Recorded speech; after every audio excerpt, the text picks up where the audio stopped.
കേരളത്തിലെ സ്ത്രീജനങ്ങൾ കാത്തിരുന്ന സ്ത്രീ സുരക്ഷാ പെൻഷൻ പദ്ധതിയെക്കുറിച്ചുള്ള വിവരങ്ങളാണ് ഇന്നത്തെ വീഡിയോയിൽ. സോഷ്യൽ മീഡിയയിൽ പലതരത്തിലുള്ള വാർത്തകൾ പ്രചരിക്കുന്ന സാഹചര്യത്തിൽ യാഥാർത്ഥ്യം എന്താണെന്ന് മനസ്സിലാക്കേണ്ടത് അത്യാവശ്യമാണ്. സ്ത്രീ സുരക്ഷാ പദ്ധതി നിർത്തലാക്കി എന്ന തരത്തിലുള്ള ഔദ്യോഗിക സർക്കാർ പ്രഖ്യാപനം നിലവിൽ വന്നിട്ടില്ല. എന്നാൽ അർഹതാ മാനദണ്ഡങ്ങളുടെ കർശന പരിശോധന, റേഷൻ കാർഡ് ഭാഗങ്ങളുടെ പുനർപരിശോധന, മറ്റു പെൻഷനുകൾ കൈപ്പറ്റുന്നവരുടെ വിവരശേഖരണം എന്നിവയുടെ ഭാഗമായി ചില ഗുണഭോക്താക്കളുടെ അപേക്ഷകൾ താൽക്കാലികമായി തടയപ്പെടുകയോ അർഹത നഷ്ടപ്പെടുകയോ ചെയ്യാം.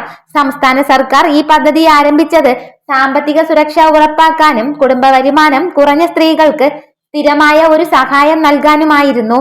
ഏറ്റവും പുതിയ വിവരങ്ങൾ പ്രകാരം സംസ്ഥാനത്തൊട്ടാകെ 19,49,443 അപേക്ഷകളാണ് പോർട്ടലിൽ രേഖപ്പെടുത്തിയിട്ടുള്ളത്.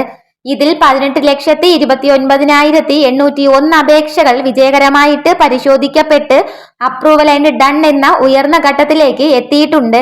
എന്നാൽ ഇതിനു പുറമെ ചില അപേക്ഷകൾ ഇപ്പോഴും പ്രാദേശിക തലത്തിലോ അല്ലെങ്കിൽ വില്ലേജ് താലൂക്ക് തലത്തിലോ ഉള്ള പരിശോധനയിലോ അപ്രൂവൽ പെൻഡിങ്ങിലോ ആണ്. കൃത്യമായ രേഖകളുടെ അഭാവത്തിൽ ചില അപേക്ഷകൾ തിരിച്ചയക്കപ്പെടുകയോ അല്ലെങ്കിൽ നിരസിക്കപ്പെടുകയോ ചെയ്തിട്ടുണ്ട്.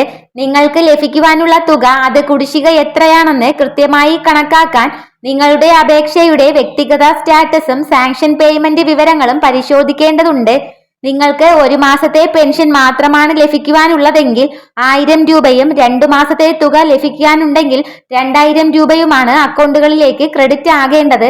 എന്നാൽ നിങ്ങളുടെ അപേക്ഷയിൽ എന്തെങ്കിലും തടസ്സങ്ങൾ ഉണ്ടോ എന്നും സാങ്ഷൻ ലിസ്റ്റിൽ ഉൾപ്പെട്ടിട്ടുണ്ടോ എന്നും ഉറപ്പുവരുത്തിയാൽ മാത്രമേ നിങ്ങളുടെ ബാങ്ക് അക്കൗണ്ടുകളിലേക്ക് ഈ തുക പുനരാരംഭിക്കുമ്പോൾ കൃത്യമായിട്ട് എത്തുകയുള്ളൂ. പദ്ധതി നിലവിൽ മരവിപ്പിച്ചിരിക്കുന്ന അവസ്ഥയാണ്.